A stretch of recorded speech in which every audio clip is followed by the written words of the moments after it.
Tharoor, good evening. Shivraj ji से माफी मांगना चाहता हूं क्योंकि मैं कन्हैया के बाद हिंदी बोलने लायक नहीं हूं और अंग्रेजियों के बारे में जितना भी कहा मैं अंग्रेजी भाषा में कुछ बोल सकता हूं आज शाम तो सभी भाषा के पक्ष में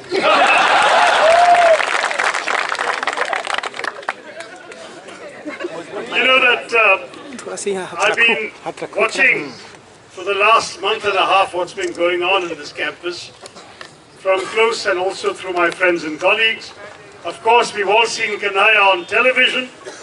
We've all heard him. And as you know, JNU has been at the center of a major nationwide debate. A vital debate. You may have come here for an education, but you are also educating the nation.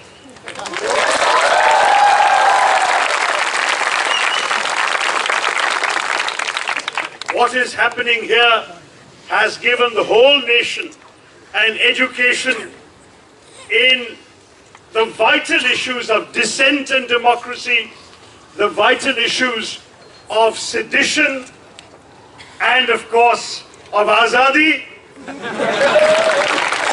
And at the same time, here in Azadi Square, it has also given us an opportunity to think about and talk about nationalism and what that means. So I was asked here to come and talk to you about JNU and nationalism. I don't need to tell you much about JNU because you are JNU. But about nationalism, I do have a few things to say.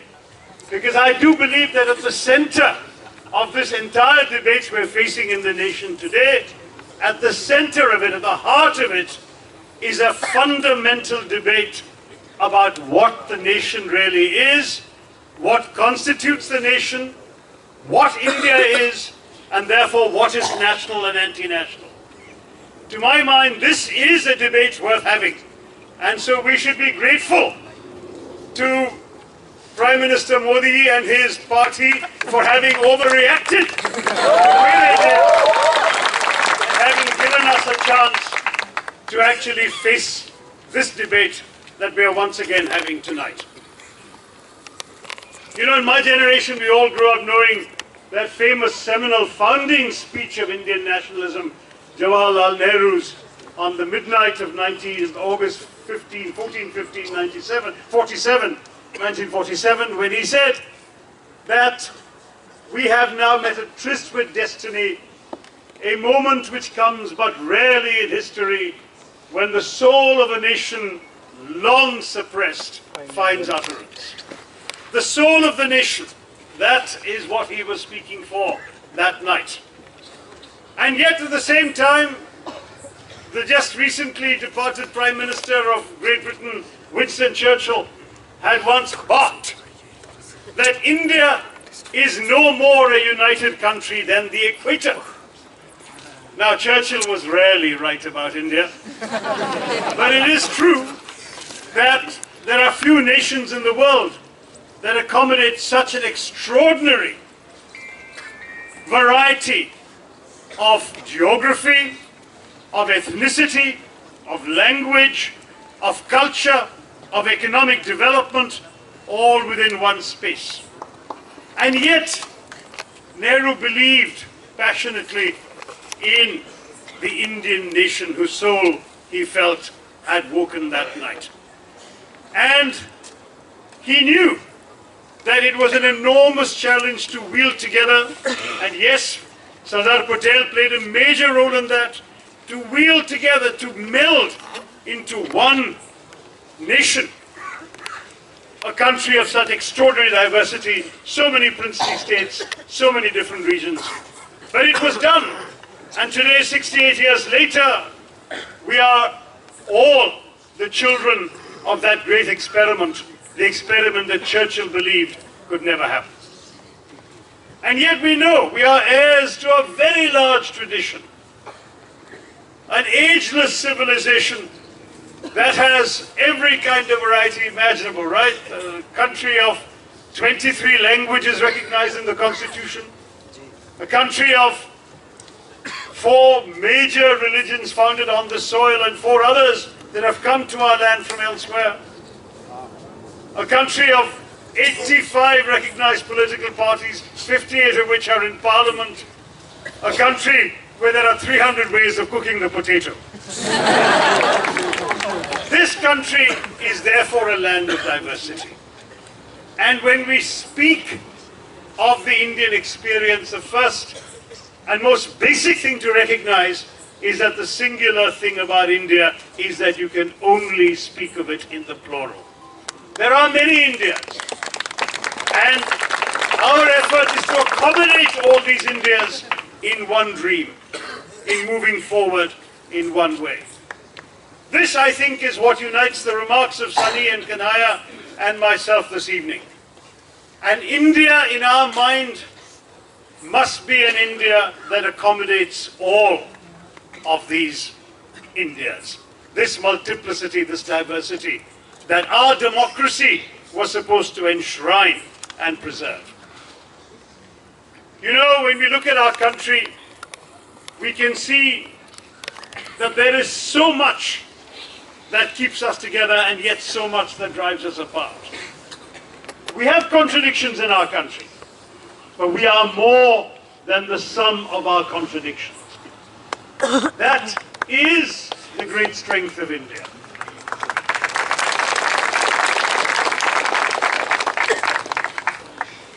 Let us remember that if a good RSS man in his long brown pants, hailing from the UPs, from the Hindi heartland state of UP, decides to alight at any one of India's railway stations, he might preserve the illusion that he belongs to what our journalists sometimes lazily dub the majority community. But the fact is that if he really thinks about it, there is no such thing at all. Yes, as a Hindu, he does belong to 80% of the population. But a majority of the population doesn't hail from UP, even though sometimes you might be mistaken for believing it does. A majority of the population, I'm sorry to say to some of you, doesn't speak Hindi. A majority of the population, if you come to my home state of Kerala, isn't even male.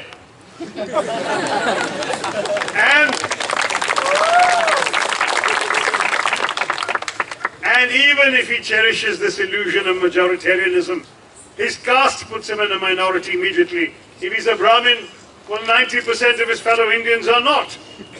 If he's a Yadav, 85% of his fellow Indians are not, and so on.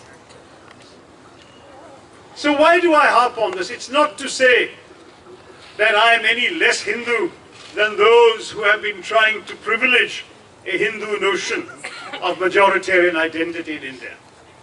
It is that I recognize that my India embraces all sorts of diversities within communities and across communities, and that this is enshrined in our history.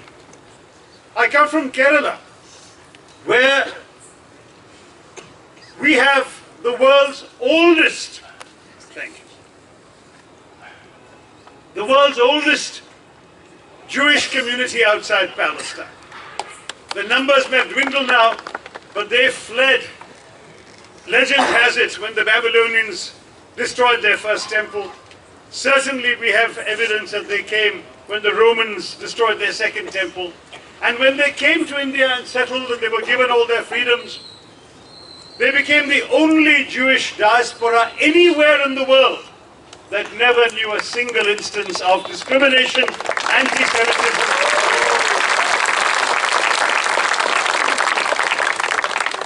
Christians came to India long before they went to Europe.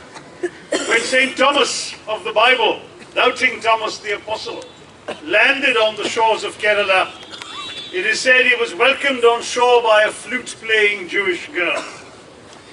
And he converted many to his new message, his new doctrine of Christianity, which is why there are Keralites today whose families have been Christian far longer than any white and grey's family has been Christian. Islam came to Kerala peacefully, not by the sword, came in the lifetime of the Prophet, because for centuries before that, we had had ships traveling across the Arabian Sea with merchants and traders. And the message of Islam was brought so peacefully that it was embraced as well peacefully, including by a local Raja who wanted to meet the Prophet and so got into a ship and sailed off to the Arab Peninsula. Sadly for him, he didn't make it back. He passed away on the Arabian Peninsula, but he had taken with him Kerala coconuts to the Arab world, and that is why even today, on the coast of the Arabian Peninsula, right near Muscat and Oman, you can find Kerala coconut trees growing in the Arab world. And when his followers and his emissaries came back and wanted to worship in a mosque, the local ruler said, sure, there's an old disused temple, you can have it. And now the oldest mosque outside the Arab world is in Kerala, in Kodunallur. And if you go inside there, you will find one of the most gigantic lamps, as you would find in a Hindu temple, right in the middle of the mosque. This is the Indian tradition that we're all in. In fact, in Kerala, even ignorance was accompanied by tolerance, because a Kerala king, the Zamorin of Calicut, at one point issued a decree obliging every fisherman in his kingdom to bring up one child, one son as a Muslim. Why? Because he was so impressed with the seafaring skills of the Muslim sailors, the Kunjali Marikas, that he decided that he could only have an all-Muslim navy. So every fisherman had to bring up one son as a Muslim to staff the Zamorin's navy. I mean, these are all historical facts. But let me not be parochial and stick to Kerala. Think of Gujarat. I'm not talking of 21st century Gujarat. Let me tell you about 8th century Gujarat, when the Parsis, fleeing persecution in their country, came on ships off the coast of Gujarat, and they wanted to disembark in Gujarat and live there. And the king of the area, deciding that there wasn't enough room for these foreigners to come and live in his kingdom, sent an envoy to tell them that. But since they didn't have a language in common, the envoy, to illustrate that there was no room for these refugees, he took a glass of water and dropped a stone in it, and the water overflowed. And that was a way of signaling that there was no room, that if the Parsis came, the water of Gujarat would overflow. You know what the Parsi captain did? He asked the envoy to wait. He called for a glass of milk, and he carefully stirred a spoonful of sugar into it, to show that rather than overflowing, not only would the Parsis assimilate, they would sweeten the land of Gujarat.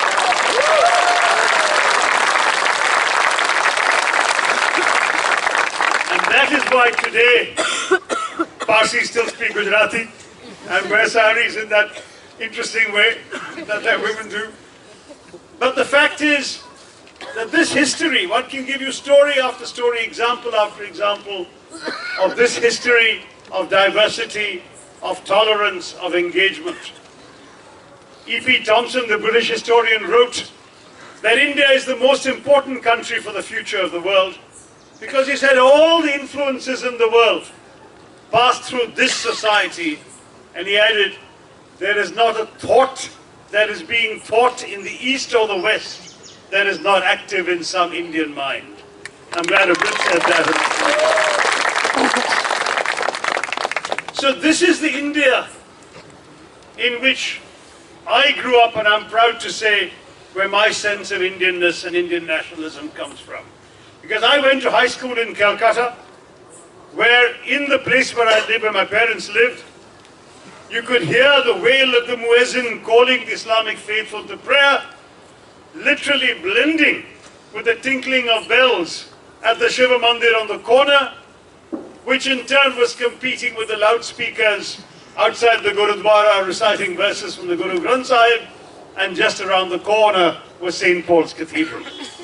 That is India.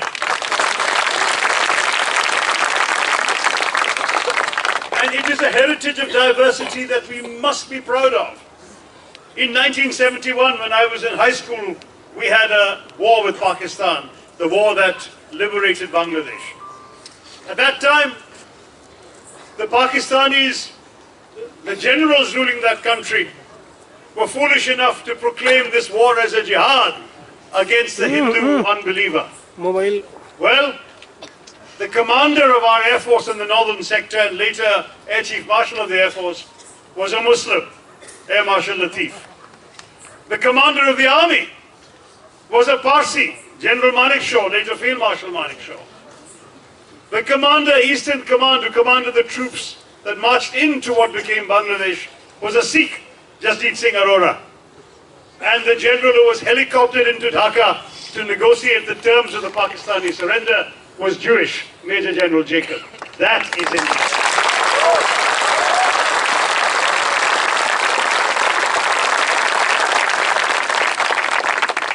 So this is the Indian nation of which we must always speak. It's a nation that understands that we can have differences of caste, of creed, of color, of culture, of consonant, of cuisine, of costume and custom, and still rally around a consensus. And that consensus is on the simple principle that in a diverse democracy like ours, you don't really need to agree all the time, so long as you agree on the ground rules of how you will disagree. That is where dissent comes in our democracy. We know what the ground rules are. As Kanaya says, it's the Samvidhan, the Constitution, that we all stand behind. But that Constitution gives us certain rights, and we, all of us, have the right to demand those rights and to ensure they're extended to the weakest sections of our society.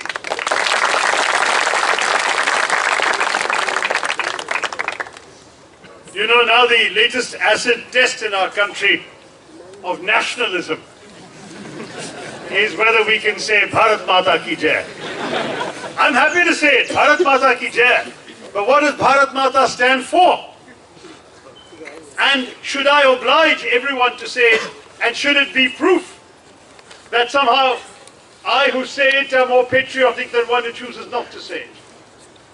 If two Muslim politicians decide that for them Bharat Mata represents a deification, a maternalization like a Hindu goddess, and they're uncomfortable saying it, our constitution gives them the right to not say it.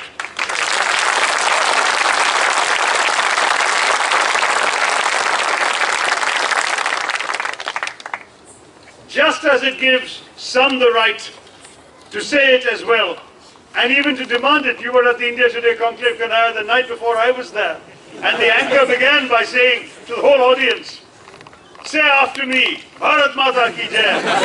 And then he said, raise your hands who all said it. I actually didn't raise my hand because I don't like saying it. And then he said, raise your hands those who refuse to say it. And I again didn't raise my hand because I don't refuse to say it.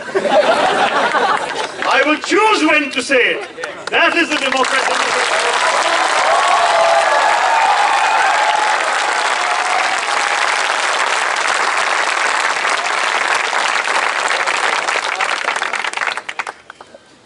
The fact of our nation's democracy is very simply expressed in that famous line of Voltaire's, I disagree with what you say, but I will defend to the death your right to say it. That very same principle applies here too. I may disagree with what you believe in. I may disagree with the political party or the particular student organization that you happen to vote for. Kanaya knows I came here to campaign for the NSUI candidate last time against him. But the fact is that I respect and admire and defend everyone's right, his right, your right, to stand for what you believe in, and we will all stand with JNU.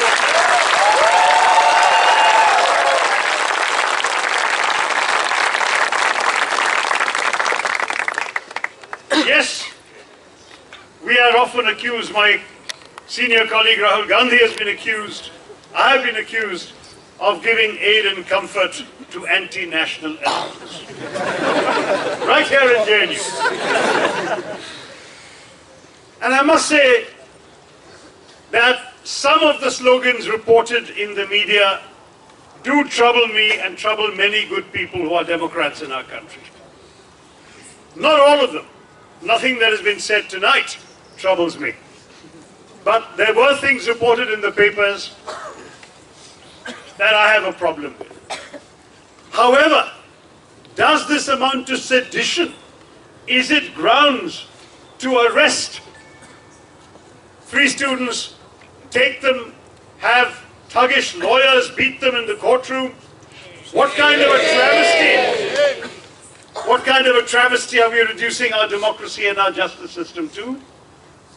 As far as sedition is concerned, I actually had introduced a private member's bill back in December to amend the sedition law.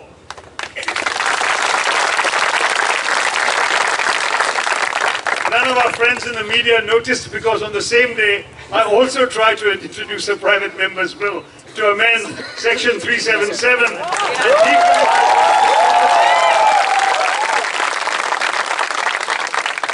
and that one, as you know, our friends in the BJP would not even let me introduce it. So in all the discussion about that, no one noticed that I quietly introduced a sedition law. So it's there on the books of Parliament, and what I've said in that is that anything you can say against the government is constitutional. The Supreme Court has ruled sufficiently that it is only words that constitute a direct incitement to violence that can be considered sedition. But unfortunately, the Supreme Court says one thing, and the police at various levels, including apparently the Delhi police, do another thing. Now we leave it to the courts to decide what is sedition and what is not sedition. But in the meantime, we in Parliament have an obligation to change the law, and I believe we should stand up for it and amend the Sedition Act.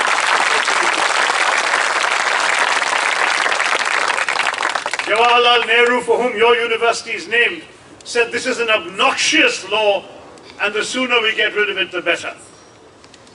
As you know, the biggest victims of the sedition law under the British were Nehru, Mahatma Gandhi, Bal Gangadhar Tilak, Annie Besant, Bhagat Singh.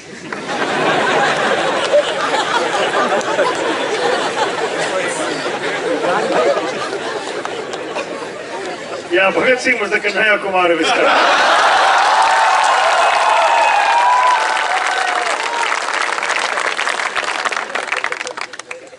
So we must get rid of it, and at the same time, we must affirm this idea of India, because really, that phrase of Tagore's, the idea of India, is at the heart of the problem we are facing today, because there are 2 ideas of India. There is an idea of India that says India is a land of everyone, of every group, every religious element, every linguistic element, every ethnicity that has come and of the civilization of our country. That idea of India gives everyone the same equal rights to stand up, to criticize the government, to vote for the government, to be in the government. Everyone has the same rights. But there is another India, another idea of India that our present ruling party is trying to promote in the name of nationalism. And this is a much more narrow idea of India. It is a doctrine that suggests that we can be a nation of one religion, one ethnicity, one language, one discourse. Hindi, Hindu, Hindustan. Now we can be proud of all of those 3 things, but we can also say India is not just those 3 things. There is a lot more to it.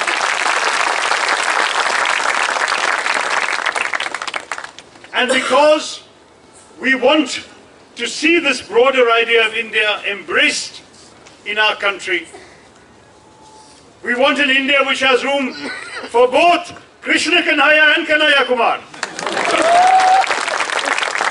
We want an India which will allow people from every corner of this vast land an equal stake in our future. I worry about a university being centered on a discourse of anti-nationalism. As you know, some learned pundits have even suggested that JNU should be closed down. I can tell you that one of those who made that suggestion was a classmate of mine at St. Stephen's College. And he was a Trotskyite in those days. So the fact is that we have all sorts of youthful excesses, and many who were left-wing to a point that even Kanaya might consider extreme are today pundits advising and commenting in favor of the BJP. Student days are the days when you have to learn, when you have to debate, when you have to expand your consciousness. And you may grow up and change your views, and there's no shame in that. One of the newspapers ran a series of profiles of the last 10 or 15 presidents of JNU. And some had been elected on a leftist ticket and were now either not political or had moved towards the right. That is their privilege. Everyone has a right to change and grow. In fact, there is a famous crack by the former French President Clemenceau, who said, not to be a socialist at 20 is proof of lack of a heart. To be a socialist at 30, he said, is proof of lack of a brain. Now, we don't have to agree with him. Most of us here don't agree with him. But it's simply a point that student life is a time for you to have the courage of your convictions, be transported by the passion of your beliefs, sometimes entertain extreme ideas which you may outgrow. But India is not so weak that a few irresponsible slogans by misguided students can destroy this country's democracy.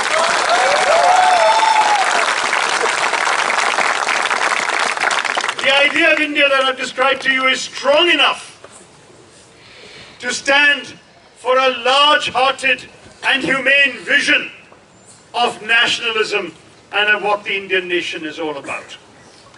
That idea of India will not be swayed by such a few slogans, and which may apparently not even have been shouted by students, but by outsiders on the campus that day. We don't know. We let the police investigate, that's their job. But the truth is that whatever may or may not have been said, India is larger than that. Even while they were coming to arrest Kanai and drag him off to court, there was an ex-JNU student dying on our border, fighting for the Indian flag, fighting against terrorism. The flag that he fought for, the flag that Kanaya's brother still fights for on the border, the flag that I'm proud to wear on my jacket every day as a symbol of my allegiance to this nation, that I'm proud to claim as my own, that flag stands for a larger, more humane, more compassionate, more all-encompassing idea of nationalism than those of the petty voices that would reduce it to the bigotry of majoritarian chauvinist politics. Let us remember the ideals that flag incorporates. Let us remember that tryst with destiny that Nehru spoke of. Let us remember the ideals for which that flag stands, and let us remember that that flag belongs to every single section of the society, to the Dalits who have felt oppressed and discriminated for millennia, and who have sought to organize themselves on university campuses and take advantage of the opportunities that education gives them to be able to break free of their lot in life. Let us celebrate what that flag means to them. That very moving suicide letter of Rohit Vemula that you have all read, I'm sure. You know how much that scholarship meant to him, the hope it represented, and what it signified. When the Ambedkar Periyar study group is shut down at IIT Madras, what does that signify? It is a signal that the attempts of an oppressed minority to break free of their lot, to find their place in the Indian sun, is being resisted from the top instead of encouraged to grow and come up. These are things we have to fight for. We have to ensure that no one in this country has any reason to feel that the color of his skin, the food she eats, the sounds they make when they speak, the God they choose to worship or not, has any bearing on their rights in our democracy, on their rights to stand up for their own views and their own beliefs in our nation. If we accept that, if we understand that this country is held together by this timeless bond, this ancient civilization that we can have so much pride in because it gave so much to humanity, that it gave refuge to so many groups, that it allowed so many religions, so many different thoughts to flourish. A civilization that accommodated such diversity, such range of opinion, a civilization that is today sustained by a constitutional democracy that stands for certain values every one of us has a right to claim as our own. If all of this can be the Indian legacy that we can lay proud claim to, then that India, that Indian nation, that Indian idea is something we can all stand under that flag and celebrate. Frankly, I need no lessons in nationalism. I was born, as it happens, in London. I'm still entitled to a British passport. I have never ever exercised that right. I chose to be Indian. I look in the mirror and I see an Indian. I read my history and I know and believe I am an Indian. And I study the Constitution and I want to fight to remain Indian. That Constitution gives us all freedom. That Constitution's freedoms must not be abridged by pernicious sedition laws, by the overreactions of irresponsibly insensitive governments or oversensitive governments. We should, in fact, allow ourselves to understand that the magic, the strength, the greatness of Indian nationalism is precisely that it brings us all together under that one flag. I'm going to end with a story, since our friends on the other side are so fond of citing the ancient texts. Let me tell you a story from the Puranas. It's a very typical Puranic story of a sage and his disciples. And the sage says to his disciples, "When does the night end?" And the disciples say, "Why, dawn, of course." He says, "I know that. But when does the night end and the dawn begin?" So the first disciple, who's from the hot and tropical south like me, says, I know. He says, "It's when the first streaks of sunlight gleam on the palm fronds of the coconut trees, swaying gently in the breeze above the paddy fields. That is when the night ends and the dawn begins." Sage says, "No, my son." So the second disciple says, I know. He's from the cold north. So he says, "It is when the first shafts of the sun rays glint off the snow and ice on the top of the mountain tops of the Himalayas. That is when the night ends and the dawn begins." The sage says, "No, my sons." He says, "It is when two travelers from our vast land meet somewhere in this country and they realize that they sleep under the same sky, see the same stars, and dream the same dreams. And then when they embrace themselves as brothers, that is when the night ends and the dawn begins."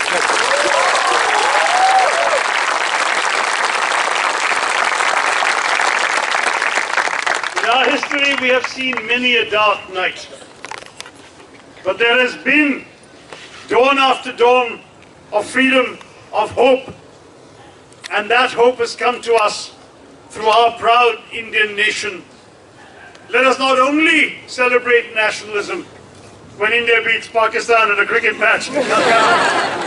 Somebody was sending me a graph saying that, you have this much when it's Independence Day, this much when it's Republic Day, and this much when it's Indo-Pakistan cricket match. That's how nationalism is measured in our country. No, let us measure our nationalism in our commitment to what makes our nation truly great. Our history of tolerance and accommodation, our pluralism and our diversity, the range of experiences, the challenges facing our nation to grow and develop and overcome, and at the same time, the rights we give all of us to seek to find solutions to those challenges in our own way, through our own beliefs, with our own passion and our own commitments. Let us stand for an India that is truly, truly the India that our founding fathers fought to free. They fought for certain ideals that I've tried to describe to you. We have given passports to their dreams. We can make those dreams a reality. You, the young people of India, you can make those dreams a reality. And those of us who are doing our very best to stand with you to ensure that you will have the right to stand up for what you believe in, that you will have the right to move forward to fulfill those dreams, we will always stand with JNU.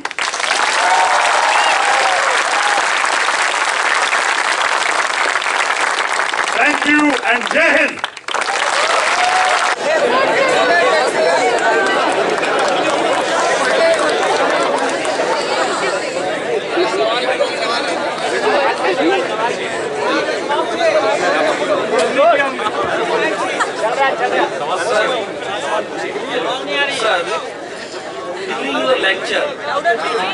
During your lecture, you have talked about the idea of pluralism, and directly or indirectly,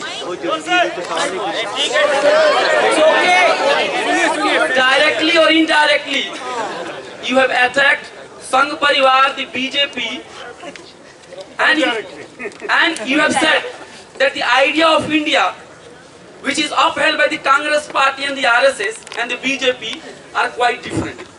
But I think that whatever you have said, the difference about the BJP and the Congress, the difference is there in the appearance, it is not in the course. And I would try to say 3 or 4 things. But why the Congress party? Please let me speak. So I'm saying that why I'm not.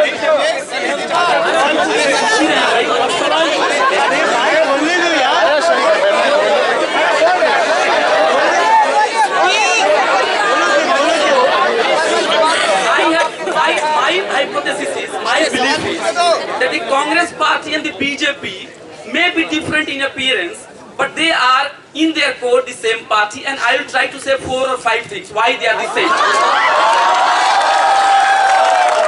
Number 1, on the issue of nationalism and communalism. Nationalism and communalism, you say that BJP is communal and Congress is secular. But we know that Madan Mohan Malviya, who was the president of Hindu Mahasabha, and Madan Mohan Malviya were also associated with the Congress party. And Hindu Mahasabha and the Congress party were the same till 1937. And Rajendra Prasad, the great president of this country, was associated with the Hindu Mahasabha, responsible for organizing riots against Muslims in Bihar. On the issue of Muslims,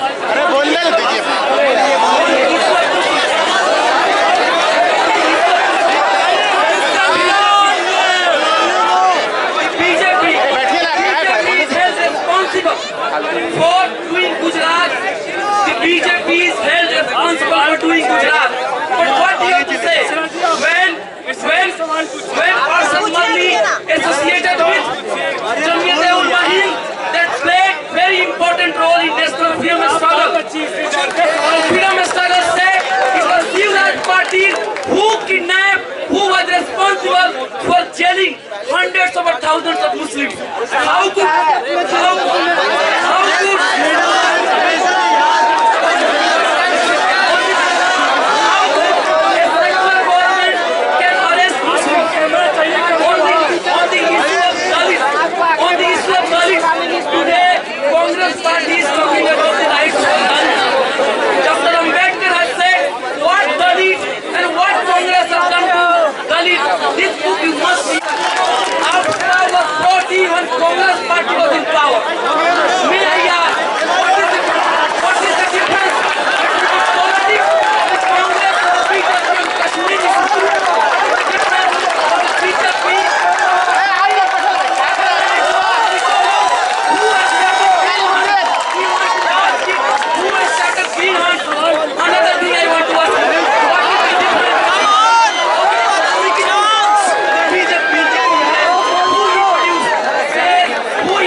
Let me say that if you go back far enough in history, my dear boy, every single person belonged to the Congress.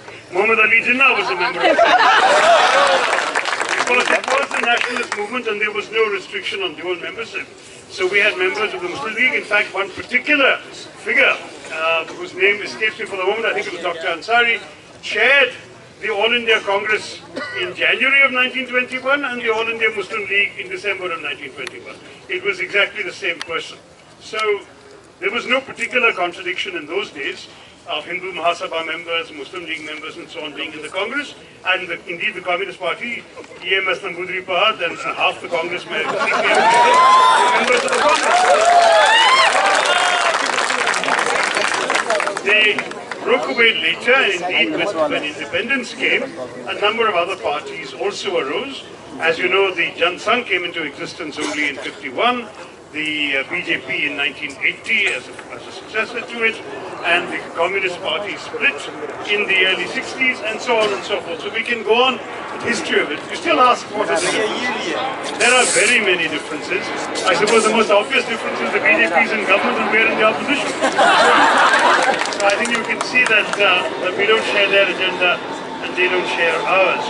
But I would say the really fundamental difference is on the idea of India. It's a battle for India's soul in many ways. We're all nationalists, but you know, loving your nation is like loving your family. You love your family, but you don't necessarily like everything about it. And there are things you want to change for the better. There are things in the family that you're prepared to fight for, fight against. Similarly with your nation. We believe that you can love your nation and at the same time want to change certain things in it, want to fight for certain rights in it. Whereas I'm afraid the BJP's idea of India is that there is one view of the Indian nation, they decide what it is, and everyone who challenges it is somehow anti-national or disloyal. In fact, on this Bharat Mata Ki Jai, Mrs. Amit Shah actually said, 99% of Indians are willing to say Bharat Mata Ki Jai. So the anchor asked him, well, wouldn't you give the other 1% the freedom not to say it? He said, "No, unko samjhayenge." Now that is the difference. We don't believe in that. They do. I think that's a pretty fundamental difference to start with.